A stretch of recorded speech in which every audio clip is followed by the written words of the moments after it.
Mohanavani Telugu podcast వింటున్న శ్రోతలందరికీ హృదయపూర్వక ధన్యవాదాలు. ముందుగా అందరికీ శుభ గురువారం. ఈరోజు ఈ షాట్లో మరొక అద్భుతమైన విషయాన్ని మనం తెలుసుకుందాము. మన కళ్ళకు కట్టిన మాయ పొరలు తొలగిపోవాలంటే ఏం చేయాలి, ఏం చేస్తే అటువంటి పొరలు తొలగిపోతాయో ఈ విషయాన్ని గ్రహించి మనం అందరం అర్థం చేసుకుందాం.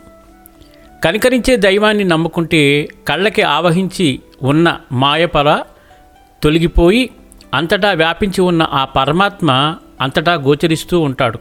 సర్వవ్యాపి అయిన ఆ భగవంతుడే సర్వ హృదయవాసి అయి ఉంటున్నాడు. వృక్షానికి మూలమైన వేళ్ళు భూమి పొరలలో ఏ విధంగా గుప్తంగా ఉంటున్నాయో జీవులకి ఆధారభూతుడైన పరమాత్మ గుప్తంగా అంతరంగంలో ఉంటున్నాడు. సాధనపరంగా అంతర్ముఖులు అయిన వారే ఈ సత్యాన్ని తెలుసుకోగలరు. సాధకులకు సర్వేశ్వరుడే సాయంగా ఉంటాడు. విషయం అర్థమైంది కదండి. ఇంత అద్భుతమైన విషయాన్ని మనకి సేకరించి పంపించిన వారు జి లీలాకుమారి గారు. వారికి మోహనవాణి మరియు మోహనవాణి శ్రోత తరపున హృదయపూర్వక ధన్యవాదాలు తెలియజేసుకుంటూ ఓం సాయిరాం, ఓం సాయిరాం, ఓం సాయిరాం.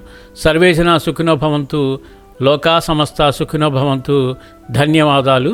స్వస్తి.